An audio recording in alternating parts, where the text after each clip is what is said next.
Bueno, pues ya estamos. Si queréis, empezamos. Vale. Buenísimo. Entonces voy a saludar a todos los amigos que nos están escuchando o siguiendo a través de Facebook.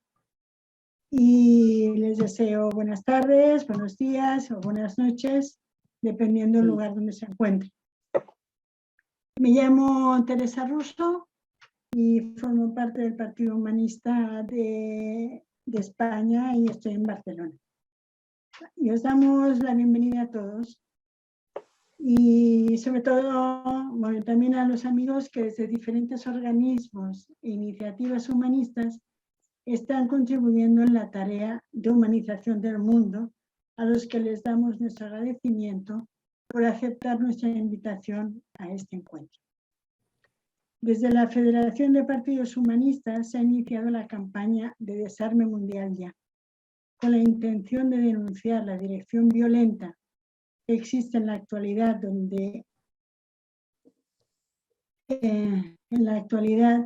y donde el tema del conflicto y el problema nuclear aparece de nuevo con más fuerza, cosa que sería desastroso para toda la humanidad. Y este va a ser el tema del conversatorio de hoy, donde nuestros amigos van a hacer sus exposiciones desde diferentes ámbitos, ¿vale? Entonces, si os parece bien, os voy a ir presentando y así os van conociendo y después empezamos las exposiciones. Voy a presentar a Liliana Ambrosio, secretaria general del equipo de coordinación internacional de la Federación de Partidos Humanistas, PHI, y vive en Argentina. Guillermo Zullins, economista, humanista, candidato a presidente por Argentina en el 2003 y participó del EFI del Partido Humanista en el 2011. Es autor de varios escritos, entre ellos es Encrucijada y Futuro del Ser Humano, y vive en Argentina. Beatriz Elosegui participa del Centro de las Culturas en España y está jubilada. Y José Muñoz también participa del Centro de las Culturas en España y se combinarán el tema primero entre los dos. Tony Robinson, si nos vamos saludando, si nos van conociendo. Gracias, Tony. Editor de la agencia de noticias Presensa y ha seguido muy de cerca todo el proceso del Tratado de Prohibición de las Armas Nucleares a través del ICANN y vive en Inglaterra. Federica Frattini, que participa del Centro Humanista Europa por la Paz en Italia. Ángel Pascual, que de momento no está y tenía otra reunión, no sabía si iba a poder participar. Si no llega a tiempo, yo leeré al final un escrito que ha hecho y ya está. Y Rafa de la Rubia, de Mundo Sin Guerras ni Violencia, organizador y propulsor de la primera Marcha Mundial por la Paz y la No Violencia en 2009 y 2010, y también de otras marchas más pequeñas que se han ido realizando en este tiempo. Así que cuando queráis empezamos, os voy a ir dando el orden para que podáis hablar y nada, y luego nos vamos encontrando. Así que, Liliana, cuando quieras. Gracias, Teresa.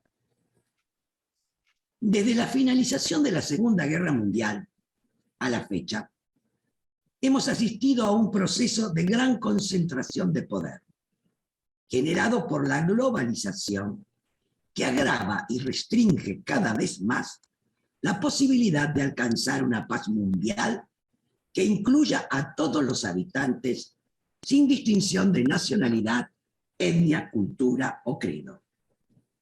Esa globalización ha dado origen a la primera civilización planetaria. Pero esto no ha sido en beneficio de los pueblos, sino de una pequeñísima parte que se ha apropiado del todo social, sumiendo al resto en hambrunas, guerras, privación de elementos esenciales a la vida humana, como el agua, la atención médica y la educación. Para instalar ese nuevo orden mundial, como le llamaron, sembraron el odio y la división entre las personas. Y con la excusa de preservar la paz mundial, la justicia, la protección de las libertades colectivas y la democracia, invadieron e invaden y se apropian de territorios de otros países, causando la muerte de millones de seres humanos en guerras entre países o bien guerras civiles gestadas por ellos mismos. Esto es lo que ocurrió y ocurre, a título de ejemplo solo, en Afganistán, Irak, Yemen, Siria, Somalia, República Democrática del Congo, Etiopía, Malí, Níger, Burkina Faso, Mozambique, Myanmar, Ucrania. Pusieron el dinero como el valor central y desoyeron y desoyen el clamor de los pueblos que quieren vivir en paz y en armonía. Nos han gatillado con el no se puede y así han tratado de instalar líderes que nos dicen en qué debemos creer, cómo debemos pensar, sentir y actuar, como si ellos fuesen los únicos poseedores de esa magna verdad interna que guía la vida de cada uno de nosotros. En la pretendida imposición de ese pensamiento homogéneo, se silencia y se desprecia la riqueza de las diferentes culturas, que son la esencia de la humanidad y el motor de su evolución. Pero ese sistema ha comenzado a colapsar. Las creencias y valores que intentó instalar se caen día a día. Y sin embargo, insisten en acciones que pueden llevar a una catástrofe atómica planetaria. En vez de abrir el futuro, lo cierran cada vez más. Es evidente que desconocen una verdad irrefutable. Son los conjuntos humanos los que cambiarán la historia y no hay otra forma de salir de la prehistoria de la humanidad. El Partido Humanista Internacional apoyó y participó de la campaña por el desarme mundial como urgencia prioritaria en el año 2006 y de la Marcha Mundial por la Paz y la No Violencia organizada por Mundo Sin Guerras y Sin Violencias en el año 2009-2010, junto a la Comunidad para el Desarrollo Humano, Convergencia de las Culturas, el Centro Mundial de Estudios Humanistas y miles de organizaciones sociales y personalidades reconocidas en todo el mundo. Consecuente con ello, denunciamos hoy la hipocresía de los estados que, hablando de paz, tienen armas nucleares, comercializan con las armas, lucrándose económicamente y no firman el tratado sobre la prohibición de las armas nucleares. ¿Quiénes son los responsables? El entramado es grande y complejo. Sin entrar en un análisis exhaustivo, se pueden apreciar los intereses del complejo militar industrial y del sistema financiero internacional, que subordinan las decisiones de los gobiernos reducidos a meras administraciones de los intereses de las corporaciones. Podríamos preguntar, ¿cómo es que se piensa acabar con los conflictos armados? ¿Cómo es que se piensa desocupar todos los territorios ocupados? Es urgente plantearse otra forma de relaciones entre los pueblos, relaciones de ayuda y de colaboración, y de no de quien ejerce poder sobre otros, poniendo a las personas como lo más importante por encima del dinero, el poder y cualquier otro valor que no tenga a la vida como centro. Es un momento de elegir ¿En qué condiciones queremos vivir? Es necesario elegir entre dos vías que llevan a mundos opuestos. Nuestras propuestas integrales son el desmantelamiento de los arsenales nucleares, la reducción progresiva y proporcional del armamento convencional, la retirada inmediata de las tropas invasoras de los territorios ocupados, la firma de tratados de no agresión entre países, la renuncia de los gobiernos a utilizar las guerras como medio para resolver conflictos, redefinir el rol de las Fuerzas Armadas y los ejércitos, redefinir la función de la ONU y que se forme una comisión de observación de lo que está pasando realmente en Ucrania con países neutrales y liderados por la ONU. La reducción de los presupuestos militares de forma progresiva y que se destine el dinero a solucionar los grandes problemas de este momento de la humanidad, como es el hambre, la pobreza, el desastre ambiental y muchos otros más. Me parece que debería seguir ahora otro para ir intercalando, después podremos agregar, si hay una segunda parte, alguna cosita más. Muchas gracias, amigos. Vale. Hay una pregunta que están haciendo que no está pasando por Facebook. No sé si hay algún problema, pero bueno, le damos, como se está grabando, igual después se cuelga en Facebook. Le damos el paso a Guillermo. Cuando quieras, Guillermo. Bueno, ¿qué tal? Bueno, yo como aficionado a la economía voy a dar un enfoque de cuánto tiene que ver el tema económico en esta cuestión de las guerras y el armamentismo, ¿no? El armamentismo es un negocio en sí mismo. Recordemos aquella frase de Galeano que dice que las guerras exigen armas y las armas exigen guerras, y los 5 países del Consejo de Seguridad son los principales proveedores de armas, ¿no? Yo agregaría que no solamente las guerras exigen armas, sino que a veces la amenaza de futuras guerras también exigen armas, exigen entre comillas, para que los países comiencen la carrera armamentista. Las guerras, además de ser un fin en sí mismo económicamente hablando, como decía recién, las guerras persiguen fines económicos, el control del territorio con yacimientos energéticos, el control de rutas comerciales, el predominio, la hegemonía de las monedas, en fin, hay un cúmulo de intereses económicos detrás de las guerras. Y después están los negocios posguerra, es decir, las famosas reconstrucciones, después que rompen todo con los bombardeos, salen las empresas privadas vinculadas a los mismos que bombardearon esos lugares a reconstruir y hacer un gran negocio de eso. Las guerras, por cierto, se están privatizando cada vez más. De hecho, no solamente la producción de armas, sino muchos ejércitos son directamente ejércitos mercenarios que invaden los países. Y después tenemos los efectos económicos colaterales que surgen durante los conflictos, como está ocurriendo ahora con la suba de las commodities y de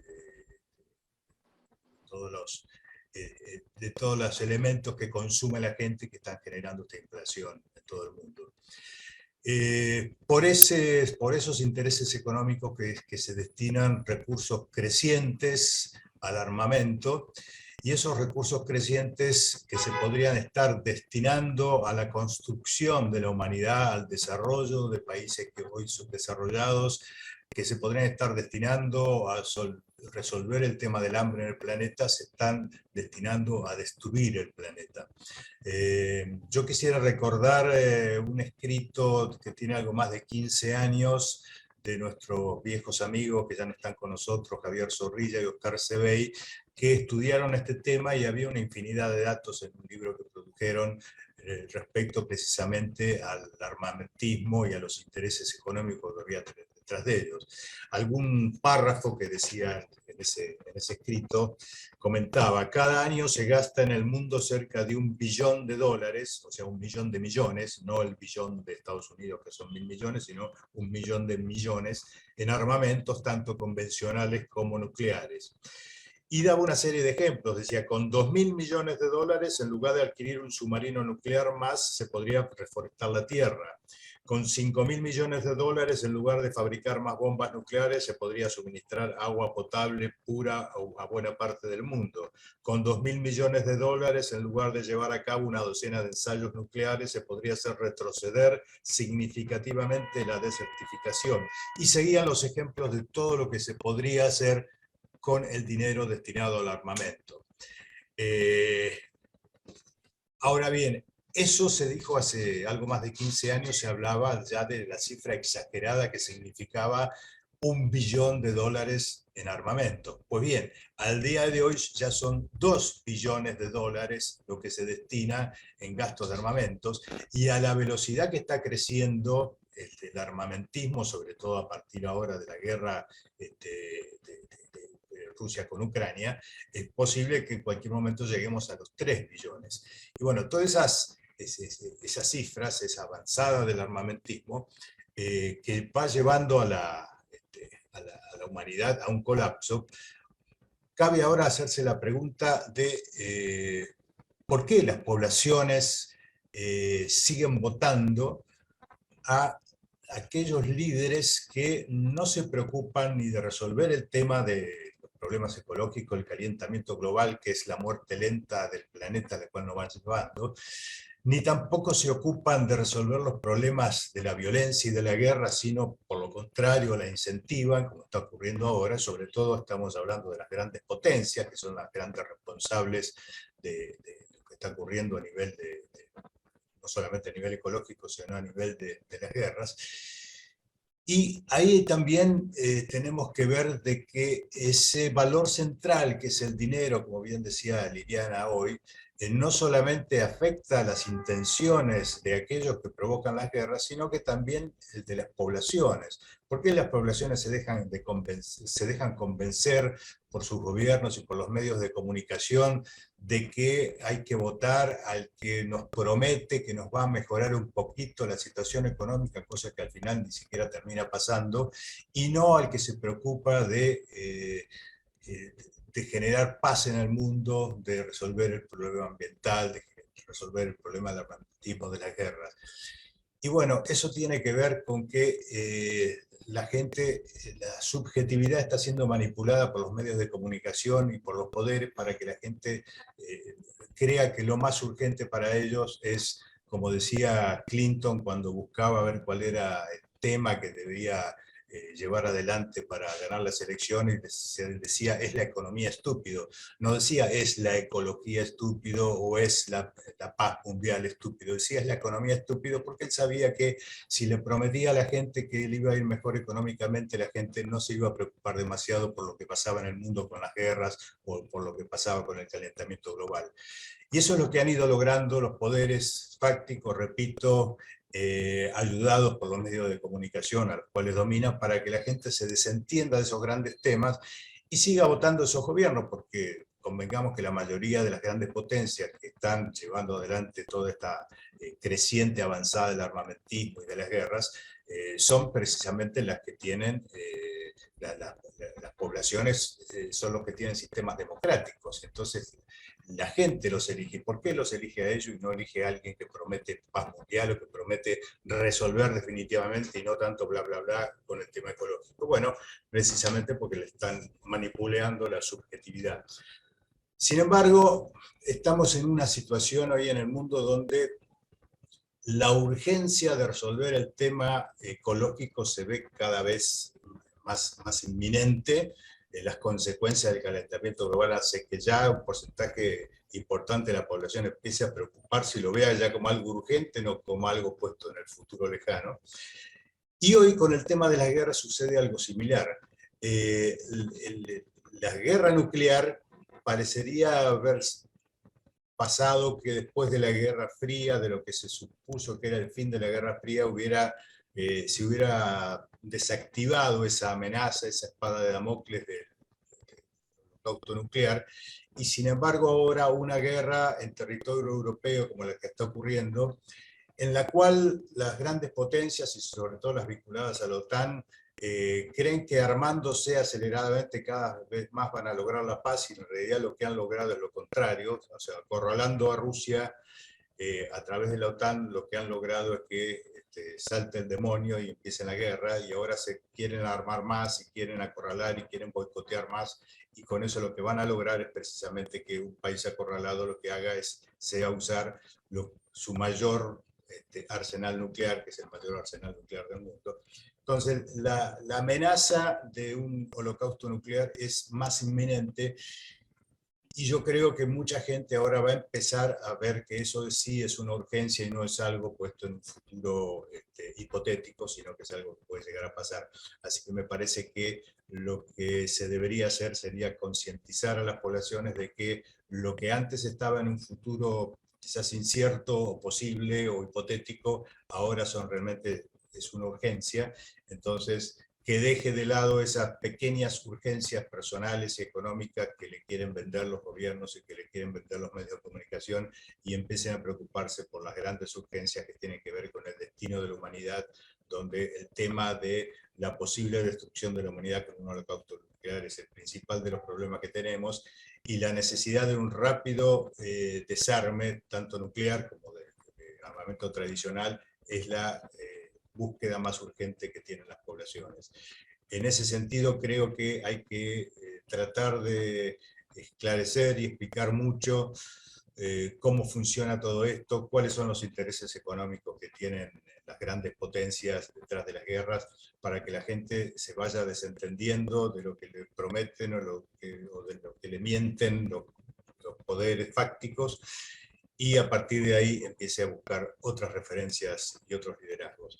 Es un trabajo muy arduo, porque bueno, hay que llegar a toda la población, hay que llegar a los que hoy son indiferentes, hay que llegar a las poblaciones, sobre todo de las grandes potencias, que son las grandes responsables de todo el armamentismo. Pero bueno, esa creo que es la tarea, y bueno, no me extiendo mucho más, así le doy lugar a otro y después complementaremos. Gracias. Muchas gracias, Guillermo, por tu exposición. Le vamos a dar paso a Beatriz.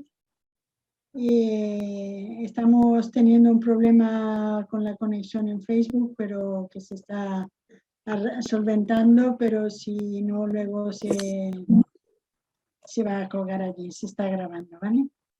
Beatriz, cuando quieras. Gracias, Teresa. Comenzaré planteando una pregunta.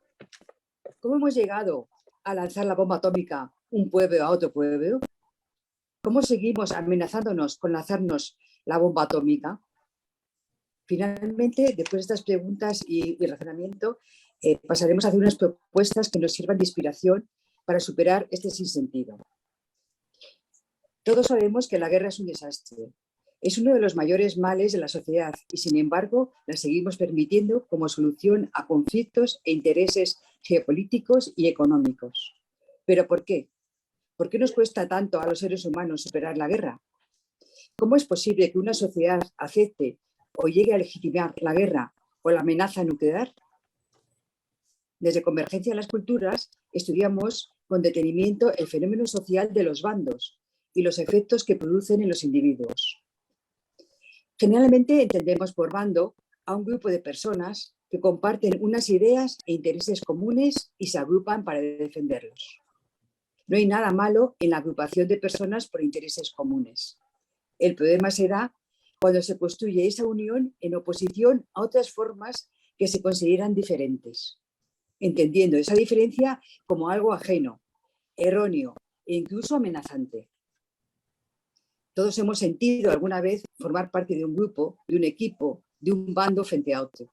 Y si bien reconocemos los aspectos positivos de la unión, como pueden ser la fuerza, la protección, el compañerismo, la identidad, también es fácil reconocer la violencia y hostilidad que se genera respecto al grupo que se coloca enfrente. Hay contextos en los que es más reconocible el hecho de que los bandos son construcciones sociales, es decir, invenciones dadas por el proceso cultural y no biológico, por el que se eligen y se seleccionan qué rasgos unen y qué rasgos diferencian a las personas en un bando. Pero hay otros contextos en los que la diferencia está más arraigada históricamente, que se experimenta con intensidad, Se trata como si fuera de algo natural, insalvable, como son los nacionalismos, donde se produce el olvido colectivo de la conciencia de humanidad y una desconfianza mutua entre sociedades divididas en estados, legitimándose así la guerra y el armamento. Por tanto, conviene deconstruir la situación de violencia mundial y la amenaza nuclear, para acercarla a nuestra cotidianidad y comprender que su raíz y su aceptación se encuentra, entre otros factores, en la concepción que tenemos de la diferencia y la manera en la que construimos y nos posicionamos en bandos. Entonces, ¿qué podemos hacer para superar esta situación? Lo primero es comprender, como individuos, que no hemos escogido en qué bando queremos estar, porque sencillamente no hemos creado nosotros los bandos existentes. Nos han sido dados. Por tanto, como individuos, tenemos libertad para negarnos a ser identificados con uno de ellos, así como a negarnos a la oposición que genera con el otro. Es el primer paso y que supone seguir lo que supone seguir alimentando las diferencias y supone una resistencia al orden violento establecido. A continuación, no debemos caer en el resentimiento hacia aquellos que aún siguen apegados a ese orden violento de los bandos, sino aspirar a persuadir, a reconciliar, a trabajar por cambiar el sistema de creencias, de prácticas y valoraciones que mantienen este sistema de divisiones. La reconciliación cobra aquí un papel esencial en la unión entre las personas, bandos y pueblos. Por eso abogamos por la memoria histórica, la reparación y la justicia restaurativa. Para que sea posible la reconciliación, es necesario cultivar una mirada de convergencia, de unión, de superación de las diferencias, es decir, buscando los aspectos en común, los que nos unen con todas las personas más allá de las diferencias. Para ello se puede fomentar la educación intercultural, los espacios de diálogo, de encuentro, de intercambio de conocimiento, etc. Aunque para lograr una mirada verdaderamente convergente, tenemos que profundizar en el registro de lo humano. Esto es el sentimiento de humanidad, conocerse a uno, conocer al otro y sentir que somos uno. Por último, mencionar que para que esta mirada convergente cobre fuerza, necesita de un sentido trascendente que le haga superar toda diferencia. Necesitamos un objetivo común, un proyecto que nos impulse a avanzar, a superar las dificultades y a evolucionar como humanidad. Este proyecto común puede ser las superaciones de las desigualdades sociales, el desarme mundial, la construcción de la paz. La paz y el desarme puede ser una imagen trazadora a la que aspirar, lo suficientemente inspiradora para comenzar a superar los bandos y las diferencias que están en la base de los conflictos cotidianos y bélicos. En conclusión, no es una ilusión sin fundamento anhelar y proclamar la necesidad de paz. Lo que es una ilusión es creer la veracidad de los bandos. Recalco la idea de que los bandos son construcciones sociales, porque significan que son modificables y superables. Está en los individuos que conforman las sociedades, es decir, en nuestras manos, la posibilidad de superar las diferencias, para lo que resulta imprescindible trabajar desde lo más íntimo e interno hasta el ámbito social, por la reconciliación, por la convergencia, por un proyecto humano común, como podría ser la nación humana universal, que erradique la amenaza nuclear.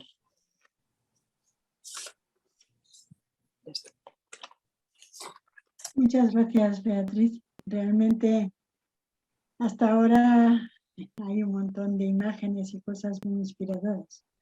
Bueno, vamos a continuar y le damos paso a Tony. Así que cuando quieras, Tony. Muy bien. Yo he preparado una pequeña intervención que voy a leer. Perdona por las barbaridades en el español. Quiero poner al día a todo el mundo sobre dónde estamos con respecto a las armas nucleares. Hay 9 estados que poseen armas nucleares: los Estados Unidos, Rusia, China, Francia y el Reino Unido, que son reconocidos como estados con armas nucleares en el Tratado sobre la no proliferación de las armas nucleares. Y eso es a causa de en función de la fecha en que realizaron su primer ensayo de armas nucleares. Además, hay otros 4 estados que no son parte del TNP: Israel, India, Pakistán y Corea del Norte. Los 9 estados tienen capacidad nuclear para destruir a toda la civilización humana. Además, hay otros 5 estados que albergan armas nucleares estadounidenses: Alemania, Italia, Bélgica, Países Bajos y Turquía. Entre todos ellos, la última estimación es que existen unas 13.000 armas nucleares y unas 2.000 de ellas están en alerta de gatillo fácil, lo que significa que el tiempo que transcurre desde que se da la orden de utilizarlas hasta su lanzamiento es de unos 15 minutos. Además, lo que sabemos de los informes de la última década sobre los impactos humanitarios de las armas nucleares es que una guerra nuclear de 100 armas nucleares dirigidas a las ciudades pondría a 2.000 millones de personas en riesgo de morir de hambre en un invierno nuclear causado por todo el humo expulsado a la atmósfera por las explosiones e incendios.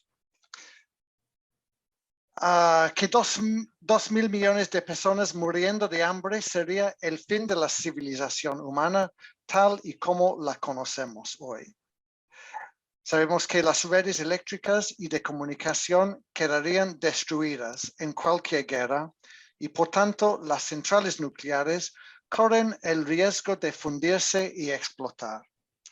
La explosión de cualquier central nuclear por sobrecalentamiento o su ataque como objetivo militar provocaría la liberación de enormes cantidades de materiales radioactivos como el plutonio, el cesio, el yodo y el stroncio, todos ellos causantes de cáncer. Sabemos que todavía hay partes de Escocia a 1.700 kilómetros de distancia de Chernobyl que no pueden utilizarse para la agricultura. Sabemos que el riesgo de accidente no es cero, por lo que es solo cuestión de tiempo que ocurra un accidente. Varias veces en el siglo pasado, el mundo estuvo a punto de sufrir una guerra nuclear y solo gracias a la suerte y en algunos casos a que los oficiales militares hicieron caso omiso de las órdenes, que no se produjo. Sabemos que los sistemas militares son tan susceptibles de ser hackeados como los de cualquier otra entidad. Y sabemos que no hay respuesta humanitaria posible en una guerra nuclear. La Cruz Roja no podría entrar en una zona de guerra nuclear para prestar ningún tipo de ayuda. Este es el contexto por el que una guerra nuclear nunca puede ganarse y nunca debe librarse, en palabras de Mikhail Gorbachev y Ronald Reagan en el año 1986. Como resultado de todo este conocimiento, una campaña lanzada por ICANN y apoyada por una serie de países clave en la vanguardia del desarme para prohibir explícitamente las armas nucleares, dio como resultado un nuevo tratado llamado el Tratado sobre la Prohibición de las Armas Nucleares, el TEPAN, que prohíbe explícitamente las armas por primera vez en el derecho internacional, aunque ese estatus de prohibición ya podía deducirse de otras áreas de derecho internacional, como el derecho humanitario y el derecho medioambiental. En la actualidad, 60 estados son estados parte. Otros 26 lo han firmado y otros 36 países aprobaron el texto cuando fue adoptado por la ONU. Pero el TEPAN no cuenta con el apoyo de ninguno de los gobiernos de los estados con armas nucleares, ni de los estados de la OTAN y otras alianzas militares. Sin embargo, cuenta con el apoyo de las organizaciones de la sociedad civil porque al centrarse en las repercusiones humanitarias de las armas nucleares, los activistas son capaces de cambiar el discurso sobre las armas nucleares, pasando de la seguridad militar a la seguridad humana, algo que debe ser el centro de toda campaña internacional. Y ahí paró mi intervención y voy a agregar algunos puntos más en la próxima parte. Gracias, Teresa.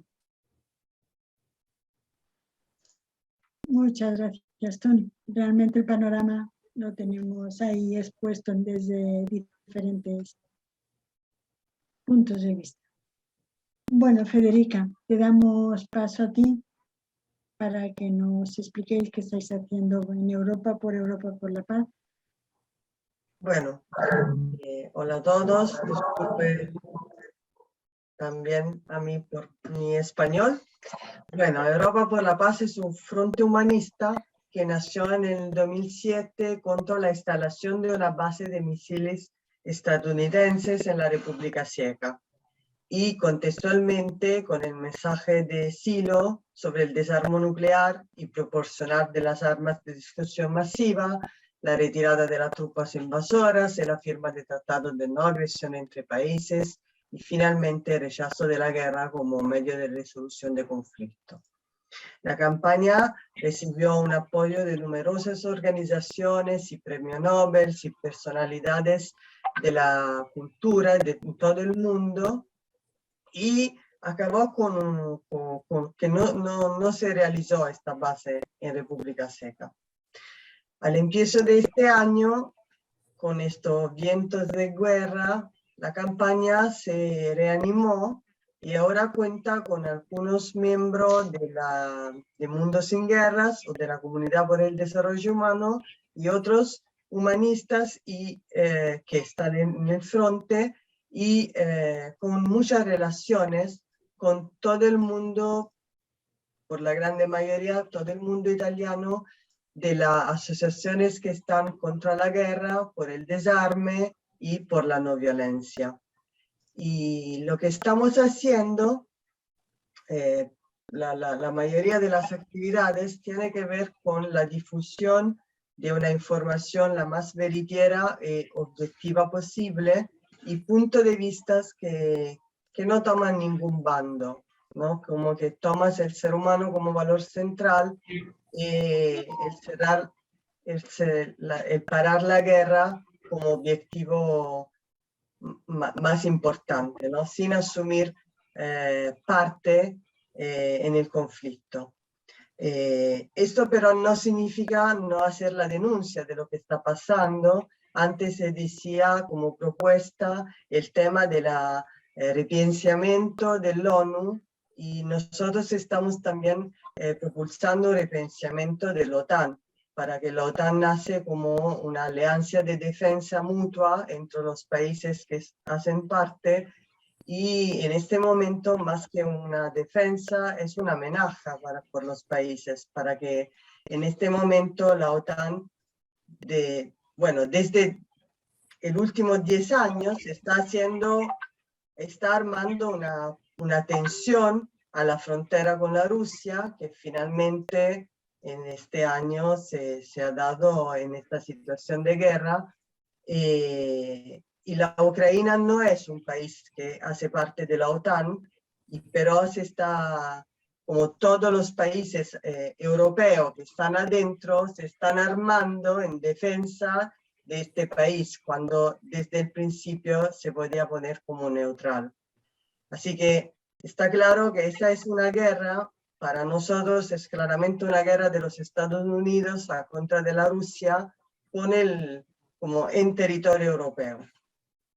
Y así que lo que hacemos es también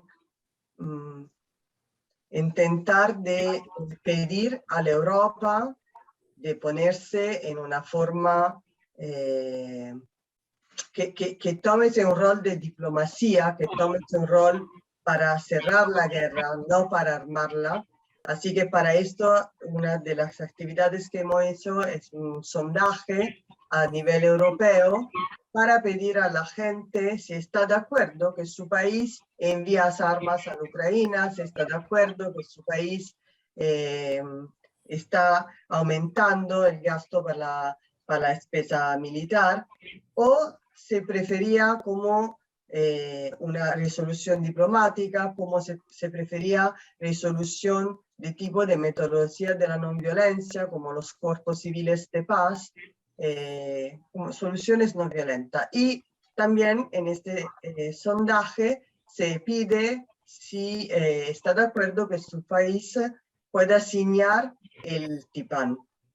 Y el resultado de ese sondaje es que sobre más o menos 6.000 personas que respondieron, el 95% está por la paz, está contra el envío de armas, está para firmar el Tratado de Prohibición de Armas Nucleares.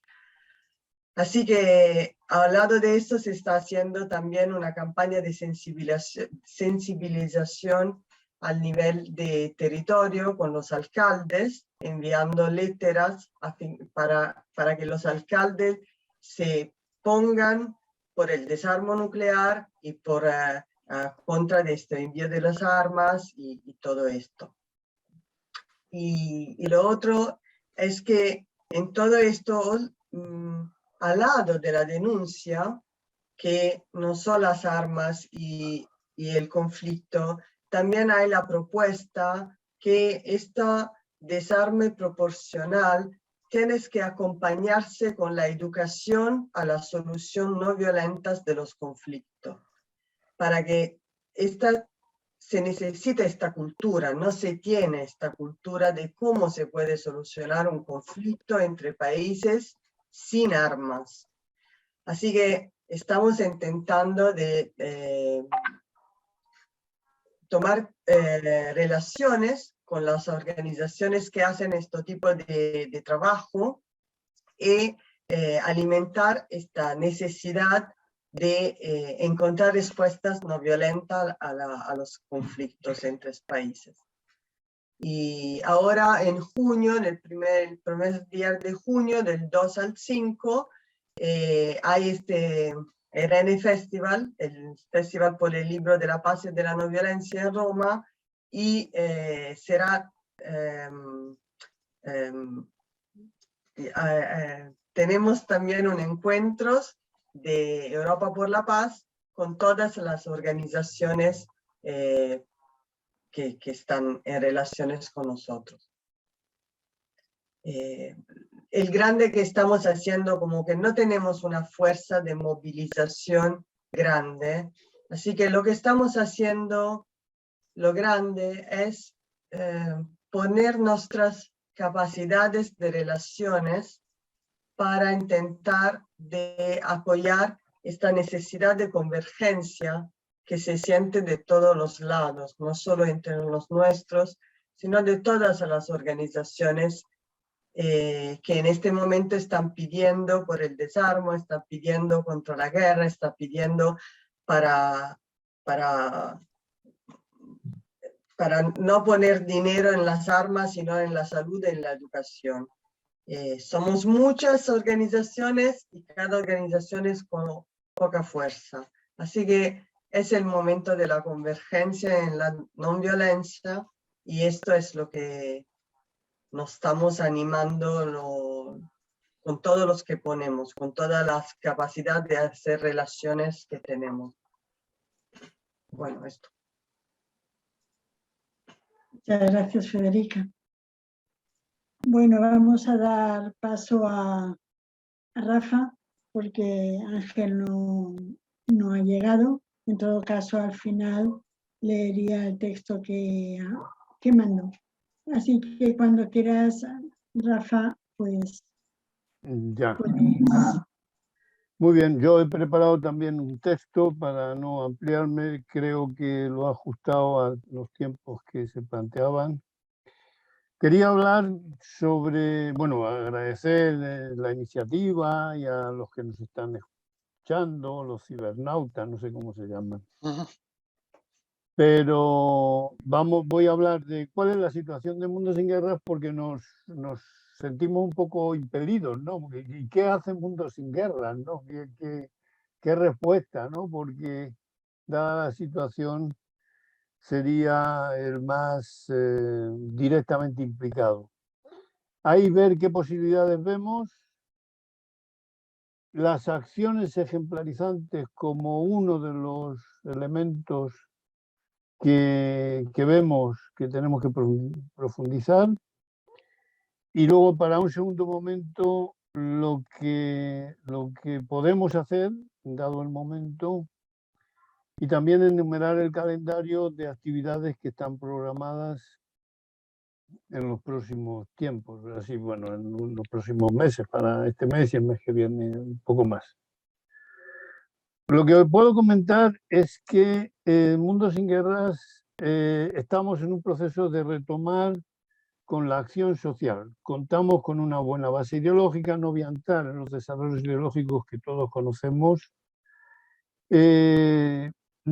y lo que nos falta es construir una base humana que resulte y pueda hacer creíble el planteamiento general de Mundo Sin Guerras, que está muy alejado, ¿no? Recuerdo una conferencia en México en la cual me querían presentar como un gran prohombre así a nivel internacional y arranqué diciendo que habíamos fracasado totalmente porque en vez de dejar a las nuevas generaciones un mundo mejor, pues estaba mucho peor. El Mundo Sin Guerra está ahora en 32 países y somos, pero muy poquitos, apenas 369 miembros según el último censo. Pero venimos creciendo continuamente año a año. También se están creciendo en las acciones y actividades. Y recuerdo algunas, aparte de todas las acciones locales, hemos realizado acciones como la Marcha Centroamericana en el 2017, la Marcha Sudamericana en el 2018, la Marcha Latinoamericana, que fue más virtual que presencial, pero también tuvo actividades presenciales en el 2021. Y como acciones mundiales, aquí se han mencionado, nos atrevimos a hacer en el 2019 una segunda marcha mundial y las comparamos un poco con la primera, porque ese era uno de los hitos.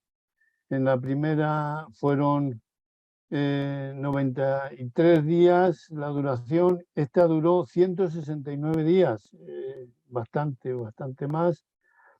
En aquella ocasión hubo actividades en 90 países y en esta tenemos registradas actividades en 53 países. Pero curiosamente podemos decir que, por ejemplo, en Latinoamérica, pues ha habido actividades en más ciudades que en la segunda marcha mundial que en la primera. Entonces, y ya hemos lanzado la idea de la tercera marcha mundial para 2024 y con la propuesta de que sea cada 5 años y además que comience en un lugar y acabe en el mismo lugar. Hemos realizado también una marcha mediterránea que luego no fue tal, pero fueron 30 días que gente en barco recorrieron el Mediterráneo occidental y estamos preparando el 30 aniversario del surgimiento del Mundo Sin Guerras, que será el año que viene. Mundo Sin Guerras en estos años hemos conseguido que el ECOSOC de Naciones Unidas lo reconozca, es miembro del ICANN, que lo acaba de mencionar hace un rato nuestro amigo Tony. Tiene acuerdos con el Secretariado Permanente de los Nobel de Paz, con el cual estamos colaborando en desarrollos teóricos, dando webinares y vehiculando contacto con universidades. Hasta ahora solo son 24 universidades, pero bueno, es un numerito. Y otras acciones esporádicas. Y también hemos sumado bastantes municipios y personalidades a la campaña esta del Tratado de Prohibición de Armas Nucleares. En síntesis, lo que podemos decir es que tenemos una muy buena base de colaboradores e instituciones que colaboran también. Estas se pueden contabilizar por cientos y esto da mucha fuerza a la acción, pues multiplica las actividades del Mundo Sin Guerras y detona e impulsa a actividades que luego son apoyadas por muchos otros.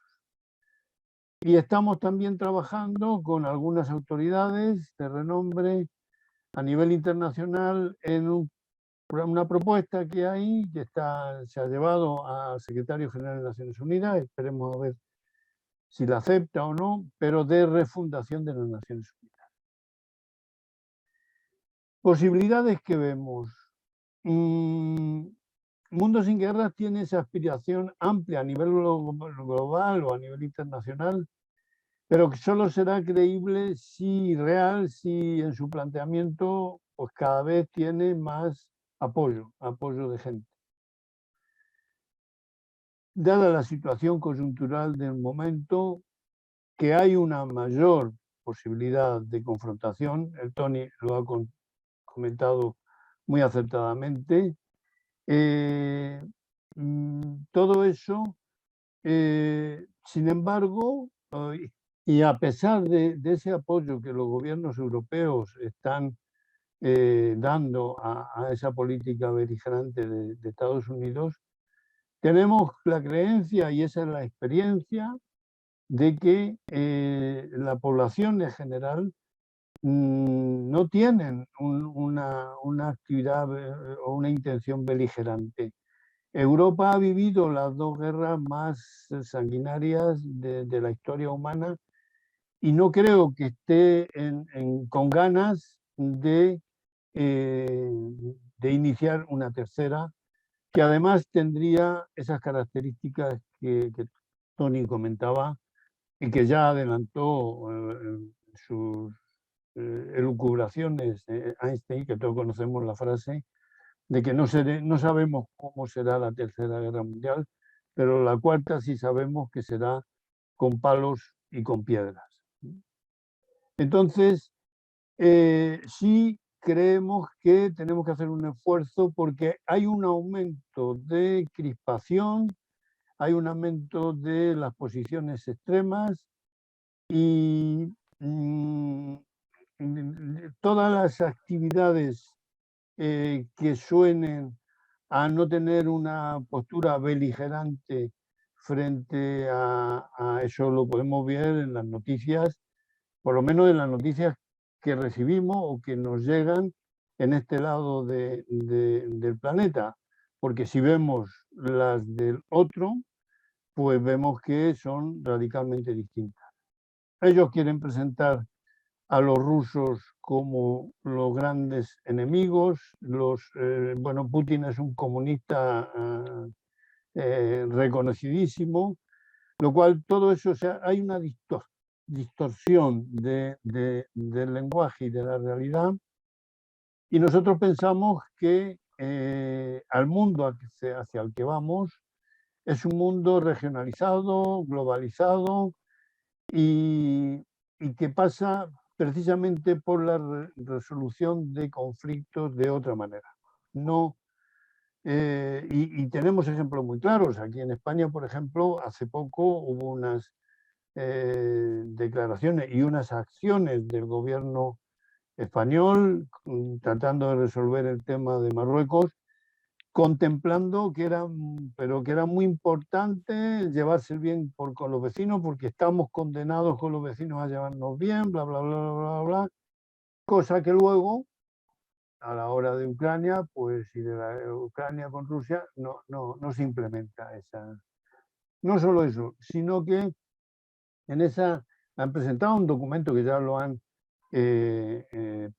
ya lo ha aprobado el Parlamento Europeo, que es una especie de escenario en general donde no se contempla para nada la prevención de los conflictos. O sea, cómo resolver un conflicto, cómo responder, qué es lo que hay que hacer, bla, bla, pero no hay ningún estudio que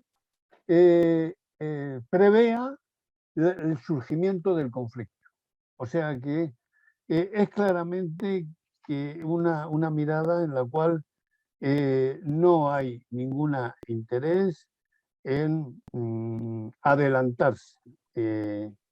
Entonces, dentro de esa dinámica, pensamos que tenemos todo un trabajo muy importante que hacer para esa voz de lo que, del sentimiento que creemos que hay en la mayor población europea, que tiene que ver con que la seguridad de uno no puede ser en contra de la seguridad de otro.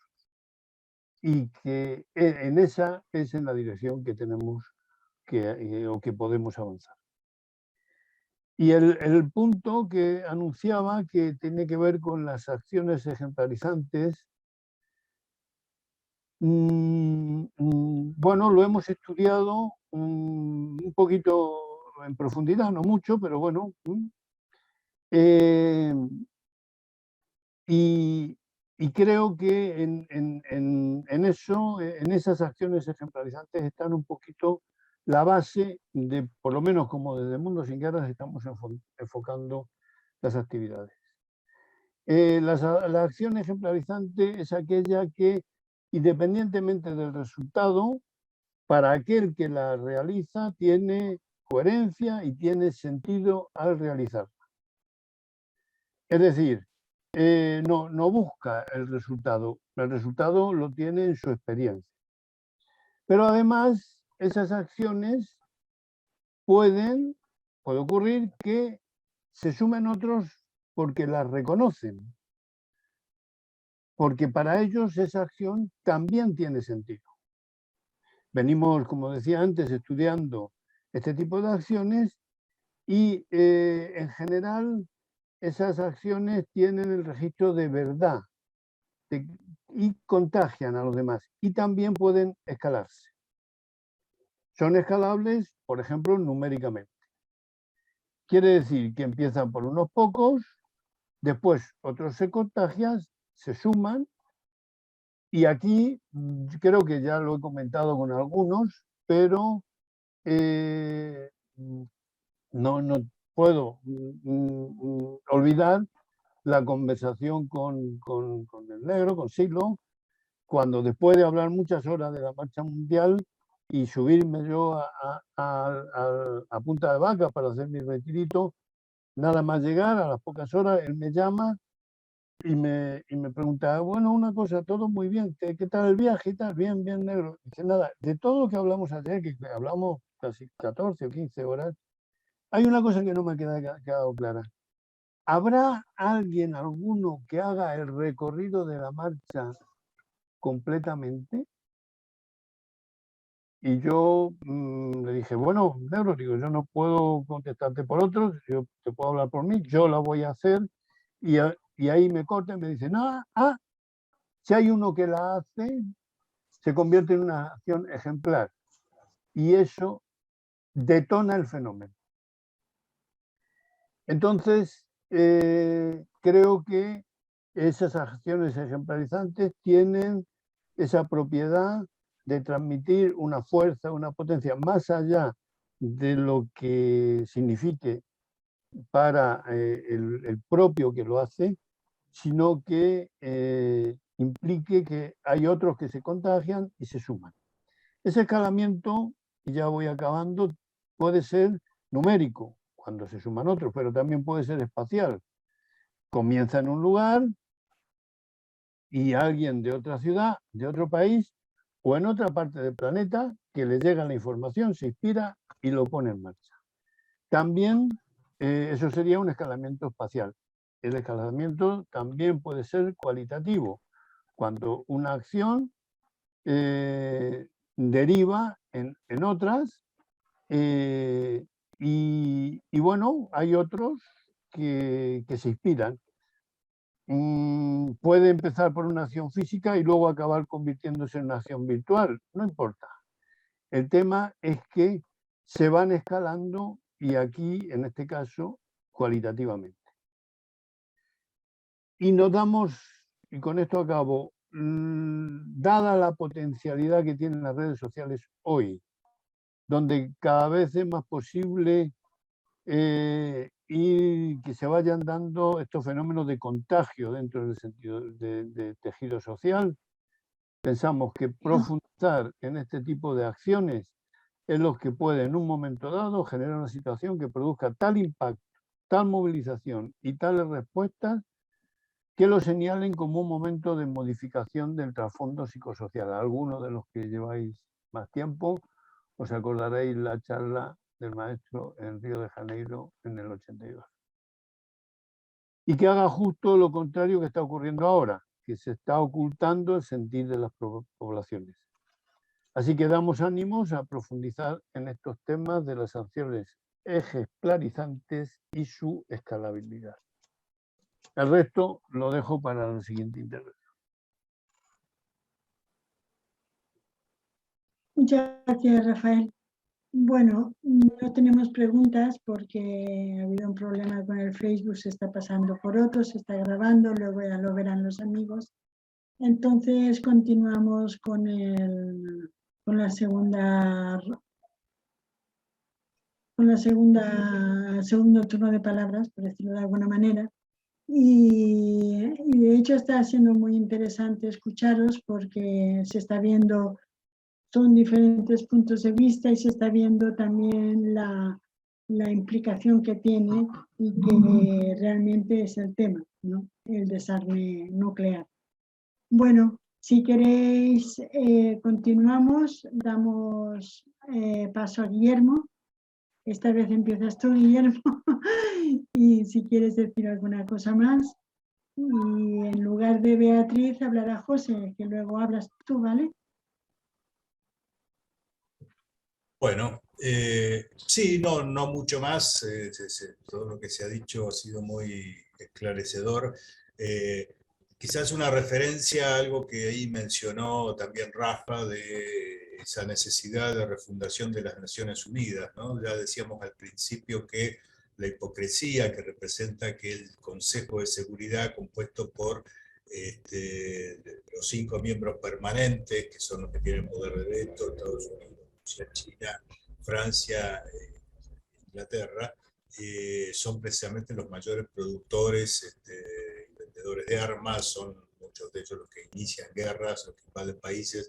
Entonces, ¿en manos de quién estamos para garantizar la paz? Que se supone que es la misión del Consejo de Seguridad.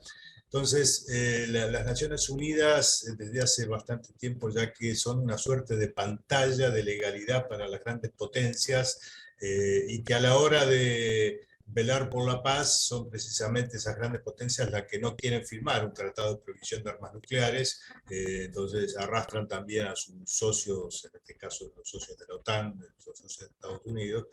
Entonces termina siendo algo que es realmente muy una iniciativa tan interesante como la prohibición de las armas nucleares, sin la participación de precisamente esos países, termina siendo una medida que no tienen los resultados que se quisiera. Entonces me parece que todo eso, dentro de una campaña por la reducción del armamentismo y por una campaña por el desmantelamiento de arsenales nucleares, esa campaña quizás debería estar acompañada también del pedido de una revisión total de cómo está conformada las Naciones Unidas para terminar con esa pantalla de hipocresía en la cual se escudan las grandes potencias tratando de dar legalidad a la invasión de tal o cual determinado país porque hay que voltear a tal o cual dictador y en realidad lo que se busca son los pozos de petróleo que están en ese territorio, como ha pasado tantas veces.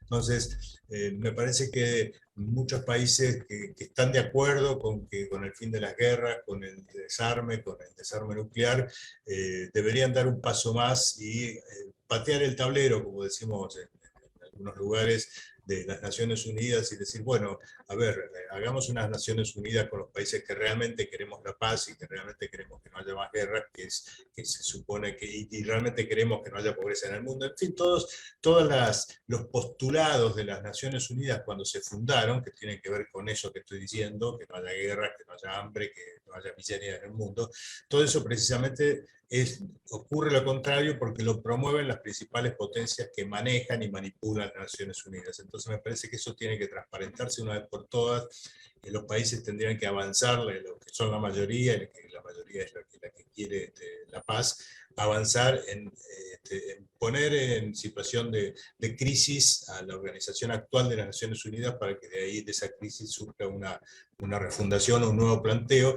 y eso ayudaría a que las poblaciones de esas grandes potencias se les quede evidente que están, digamos, aisladas del resto del mundo precisamente por seguir insistiendo en armarse, en participar de las guerras, en incentivar, en acorralar a una potencia nuclear como Rusia, y están corriendo el riesgo de sus propias vidas, y están haciendo correr el riesgo, 6, 7 u 8 potencias nucleares están poniendo en riesgo a toda la humanidad. O sea, no es un tema de esas poblaciones solamente, sino que están poniendo en riesgo a toda la humanidad. Entonces me parece que eso debería ser más, se debería confrontar más con esa situación en una campaña de esclarecimiento y de pedido que se termine con las armas nucleares y con el armamentismo general.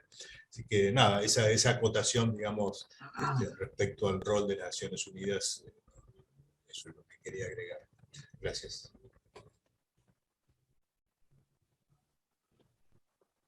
José, cuando quieras. Gracias, Guillermo.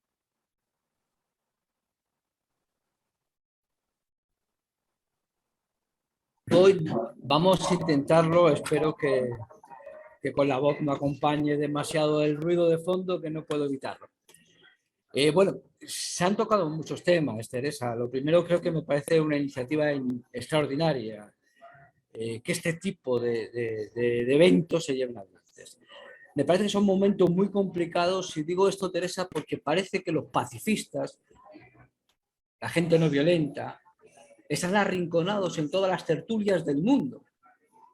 Es como si hubieran tocado una generala y las fuerzas del antihumanismo hubieran salido de las cuevas de la historia. A mí me parece muy importante que este tipo de temas se toquen. Sí que a mí me gustaría, Guillermo ha tocado una serie de cuestiones, Rafa otra con las imágenes ejemplarizantes, pero a mí me parece que hay un tema que a mí sí me preocupa. Es este fenómeno. A mí me parece que estamos agotando el crédito. Es como si la cultura del susto, por llamarlo de algún modo, que fue lo que Guillermo hacía alusión, casi todo el instrumental, casi todo el sistema de ideación, de ideas, de instrumentos casi de lucha y de protestas en las que se basa todo el tejido asociativo que apunta en las direcciones del humanismo, están basados en el susto, en la Carta de los Derechos Humanos, y todo es producto del susto que la gente tuvo después de la locura de la Segunda Guerra Mundial, que acabó con la bomba de Hiroshima. Si hay un objeto en la historia que pudiera sintetizar el antihumanismo, sería ese, la bomba atómica. Siempre que la humanidad ha tenido y ha sostenido un deseo, una intención, una imagen en el tiempo, ha aparecido un objeto con el tiempo que lo ha complementado. A mí me parece importante también entender qué tipo de deseos hace que un objeto como la bomba atómica para nuestro mundo. Ese objeto no se ha materializado acá. Se ha materializado porque se ha buscado. Es una relación que muchos conocemos de acto-objeto. Ese tipo de acto, ese tipo de objeto, que para mí, ya digo que sintetiza las intenciones más antihumanistas que se sintetizan en ese objeto llamado bomba atómica, me parece que es un tema a revisar. A mí me parece que es muy importante, que es el momento, como Rafa hablaba de imágenes ejemplarizantes. Es cierto, en la historia ha habido momentos y los grupos humanos que han interpretado correctamente ese momento han encontrado lo que nosotros hemos llamado el gesto. Hablamos de la marcha de sal. En fin, un gesto que sintetizaba casi toda la lucha de todo el mundo. Me parece muy importante ese tema que se hablaba, que decía Federica, de fabricar nuevas imágenes. La gente no tenemos imágenes que puedan trasladar esa carga. Es como si se hubiera perdido contacto con ese susto. No hay contacto con ese susto. Es una imagen sin carga. Nos parece que es un muy buen momento para fabricar imágenes de futuro que, como decía el poeta, provoquen nuevos actos. Y desde luego que desde Convergencias hacemos todo ese trabajo para revisar que esa cultura de la no violencia sea esa nueva cultura que nos pueda ayudar a todos. Así que, Teresa, enhorabuena por la iniciativa y encantados de poder colaborar en este sentido. Gracias, José. Gracias a ti por participar. Bueno, pues siguiendo, Tony, cuando quieras retomas la palabra y nos cuentas más cosas. Muy bien, gracias Teresa, y también quiero sumar mis agradecimientos por la invitación. Mira, he preparado una segunda parte de mi intervención que se llama Pistas para realizar campañas. Y al pensar en las armas nucleares, es útil verlas claramente como lo que son. Son las herramientas que permiten a la élite mundial mantener el sistema de hegemonía sobre los pobres. En un mundo en el que el dinero es el valor central, las armas nucleares son el resultado lógico y previsible. Si estados como Rusia y Estados Unidos estaban dispuestos a firmar tratados sobre armas químicas y biológicas, pregúntense por qué no están dispuestos a eliminar las armas nucleares. Y la respuesta es porque nunca se trató de las consecuencias humanitarias de las armas químicas y biológicas, sino de no necesitar armas químicas y biológicas, porque con las armas nucleares no se necesitan. Hoy en día se están invirtiendo miles de millones de dólares en nuevos sistemas de armas, como pequeños drones armados con una sola bala y un software de reconocimiento facial, que harán que las armas nucleares sean tan obsoletas como lo son hoy los cañones de los barcos de la Armada Española. Entonces, todos los estados con armas nucleares firmarán la prohibición de las armas nucleares, sabiendo que tienen algo aún más poderoso que utilizar. Por lo tanto, si el dinero es el valor central en el mundo actual, y si las armas nucleares son el resultado lógico y predecible de esta escala de valores, entonces todas las campañas en todos los campos del activismo deben poner de relieve el vínculo entre su campo y el dinero. Las campañas a favor de los derechos de la mujer, los que luchan contra la pobreza, los que defienden una renta básica, los defensores del medio ambiente, los de la paz, de la sexualidad, de la diversidad sexual, los de la juventud y muchos más están unidos por el hecho de que el dinero es el valor central hoy en día. Es preciso que las personas que entienden esto, y especialmente los que tenemos una formación en el movimiento humanista, lleguen a los de otras campañas, los eduquen sobre los vínculos entre la escala de valores que son la raíz de sus problemas. Una de las claves de desarrollo de presencia en el próximo año será poner de relieve este vínculo entre el dinero y todas las formas de violencia y buscar los efectos de demostración que muestran que un mundo diferente es posible. Y con esto cierro mi entrevista y estoy disponible para preguntas si los hay después. Gracias, Teresa. Gracias a ti, Tony. Bueno, Federica, cuando quieras puedes continuar con tu desarrollo. Bueno, no, lo único que que me parece importante compartir en este ámbito es que estamos en un momento histórico increíble, ¿no? Estamos en una singularidad, como decía nuestro amigo Nazaretian. Hay este tema del nuclear tan próximo, el tema de la guerra, el tema del clima, el tema económico. Bueno, hay una presión social enorme. Y parece que este sistema está forzando mucho para mantener. Y de otro lado, parece que la sociedad humana que no está más en la condición de sostener este sistema, está creciendo, para que hay siempre más pobre, hay siempre más gente que empieza a buscar, empieza a comprender. Esta guerra está clara, que es una guerra entre los gobiernos, pero no está apoyada por la gente.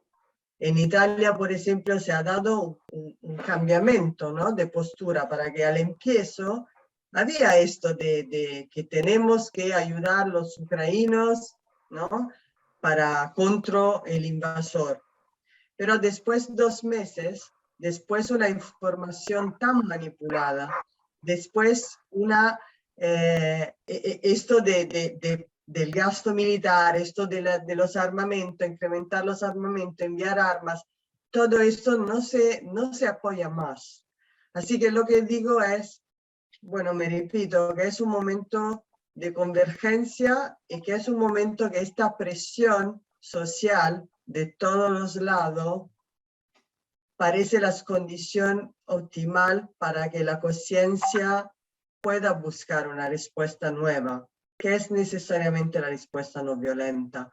Así que yo digo que nosotros como humanistas tenemos que apoyar la apertura de esta posibilidad, abriendo futuro, y esto que desde un lado se va para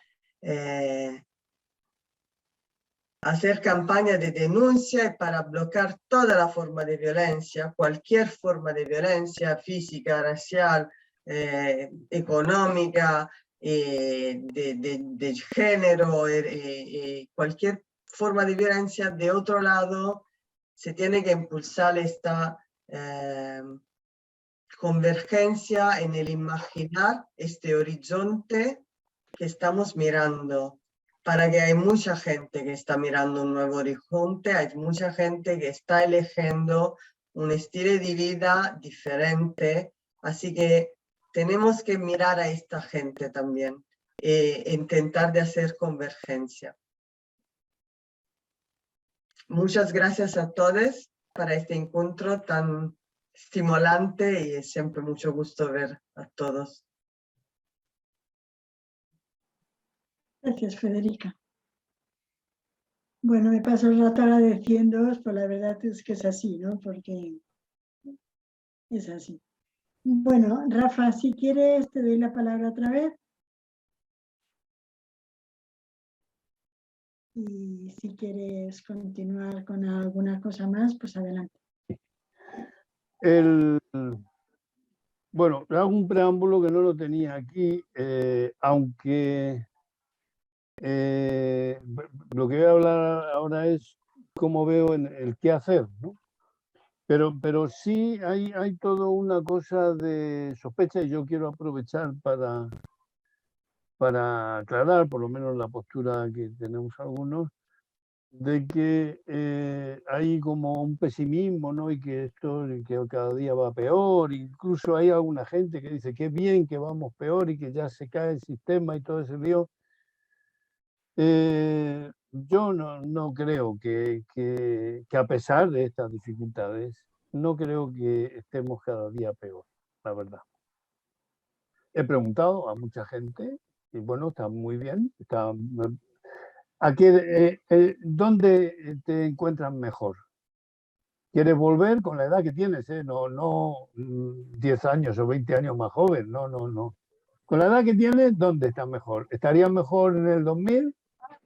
¿estarían mejor en el 1950 o estarían mejor en la Edad Media? ¿Quieres? Te cambiamos, hacemos un looping y no he encontrado a nadie que diga, pues yo me encontraría mejor en la Edad Media, por ejemplo, o en los años 1950, ¿no?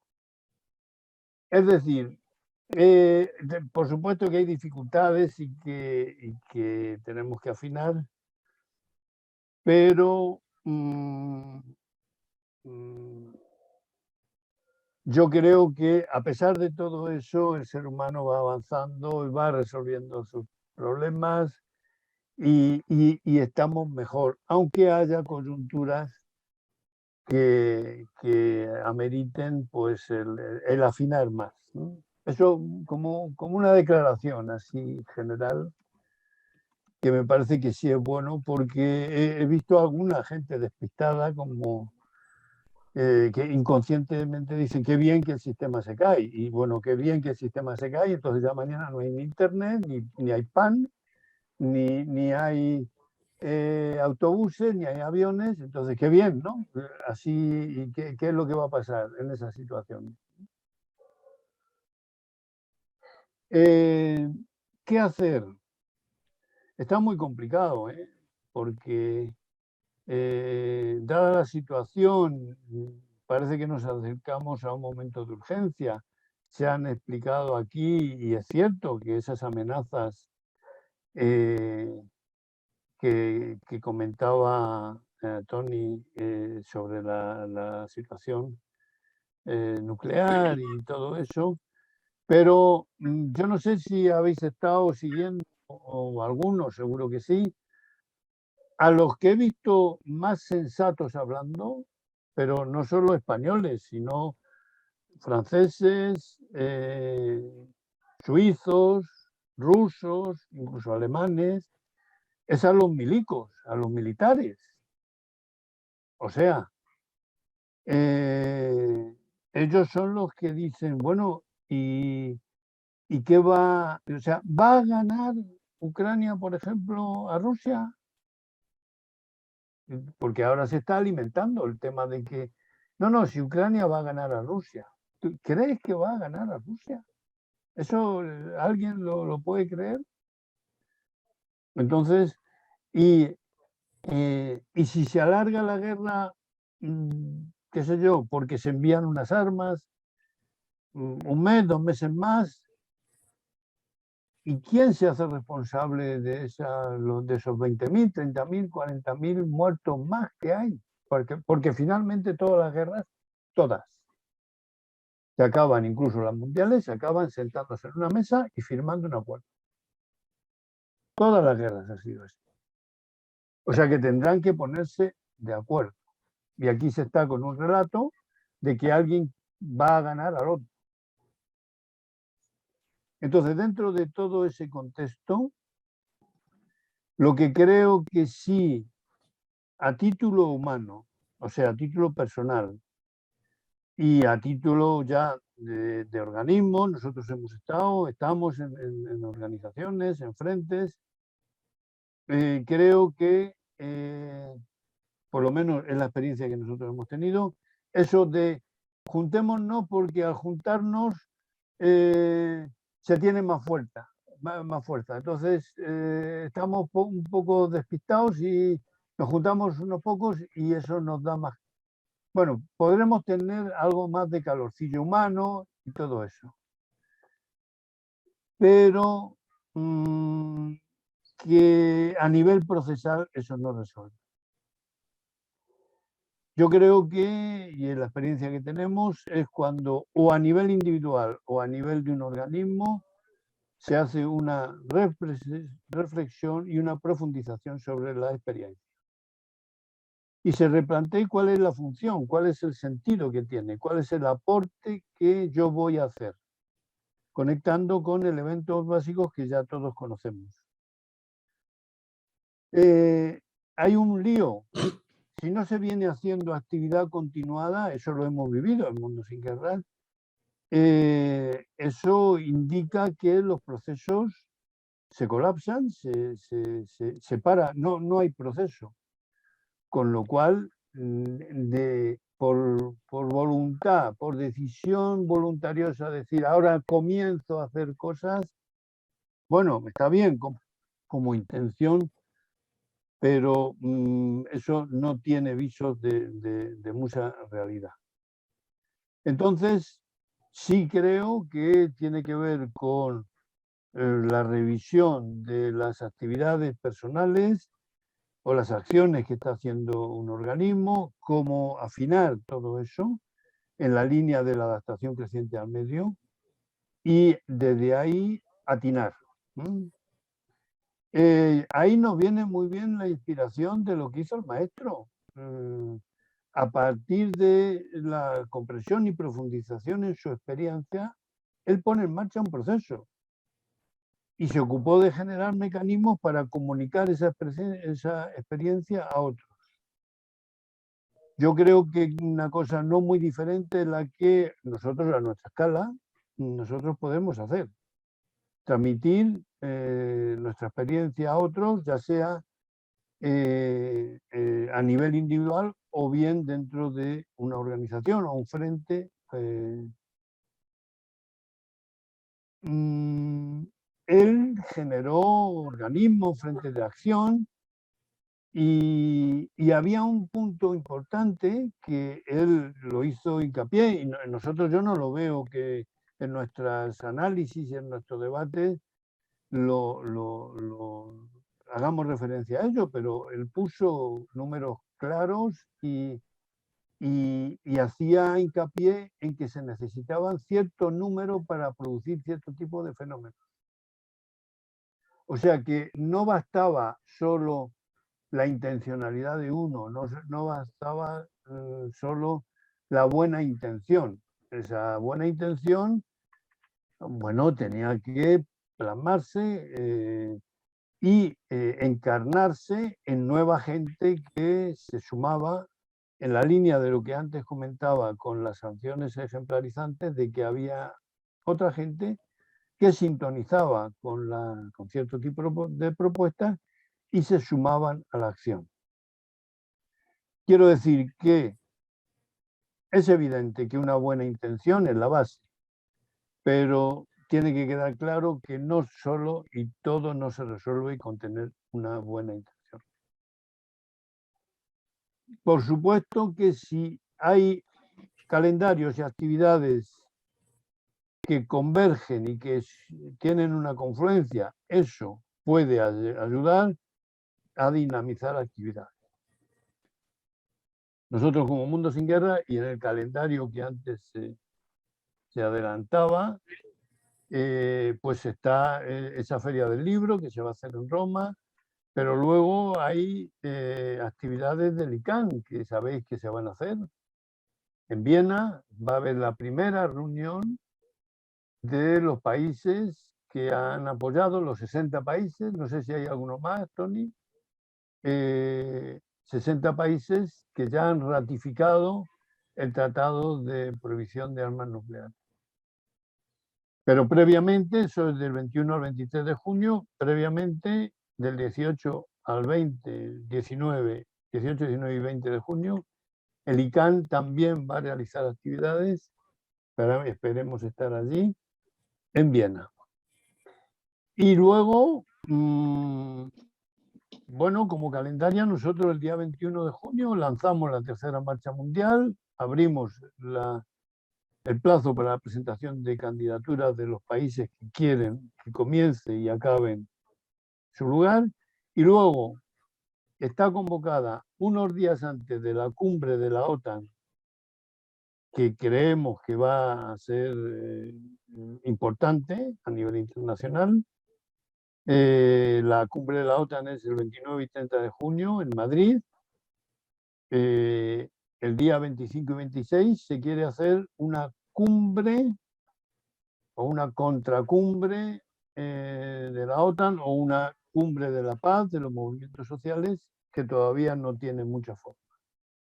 Nosotros estamos planteando toda una serie de actividades como Mundo Sin Guerra con otras organizaciones entre el día 25 al 30 de junio, coincidiendo con después de esa cumbre de movimientos sociales y también con la celebración de la cumbre de la OTAN, que puede ser un antes y un después también, porque si se suman nuevos países, ya estamos contemplando las repercusiones que hay, pero además que va a ser en Madrid un colapso general. Hay momentos donde no se va a poder salir a la calle, ojo. O sea, va a estar prohibido salir a la calle en ciertas zonas, porque vienen las delegaciones internacionales, porque vienen no sé qué.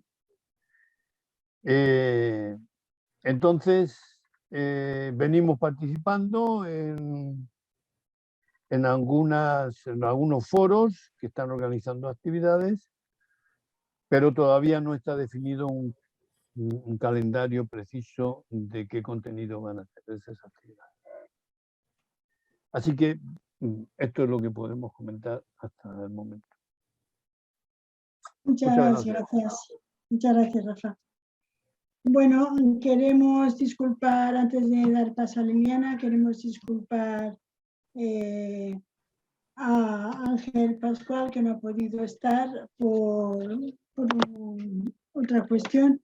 Y también habíamos invitado al Centro de Estudios Humanistas, a Luis Felipe, para que nos explicara la guía por la paz que han elaborado, y también no han podido y se intentó de varias maneras, pero bueno, ellos no han podido estar en esta ocasión y seguramente que más adelante pues hagamos más cosas juntos, ¿no? Así que Liliana, te doy paso.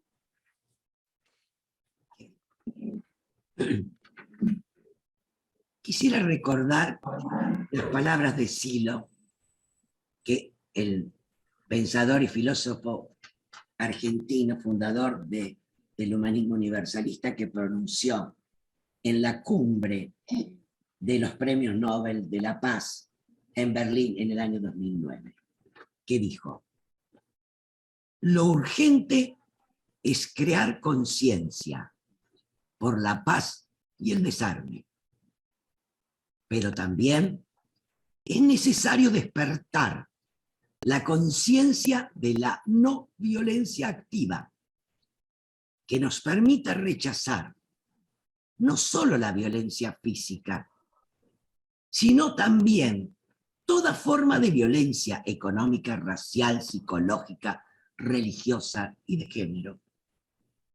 Desde luego, aspiramos a que esta nueva sensibilidad pueda instalarse y conmover las estructuras sociales, abriendo el camino para la futura nación humana universal.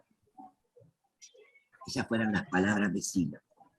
Amigos, la paz no es solo ausencia de conflictos o guerras, es una condición imprescindible para ejercer y disfrutar de los derechos humanos.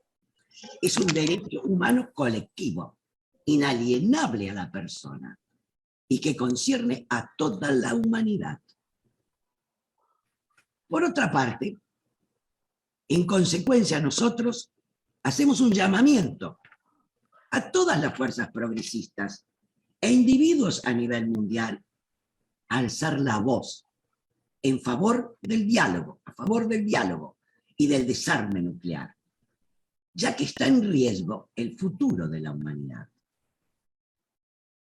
Desde el Partido Humanista Internacional agradecemos la exposición de todos los amigos y amigas humanistas panelistas y auguramos próximos conversatorios a los que sumemos colectivos afines interesados en la generación de un nuevo paradigma político y social que requiere imperiosamente este momento histórico que nos toca vivir. Por el desarme nuclear ya, démosle una oportunidad a la paz. Esta es la causa de los hombres y de las mujeres valientes. Gracias, amigos. Paz, fuerza y alegría para todos. Muchas gracias, amigos. Más fuerza y alegría No, para gracias para más fuerte y Más alegría fuerza y para todos. alegría. Paz, fuerza Muchas y alegría gracias. para todos. Gracias a ustedes.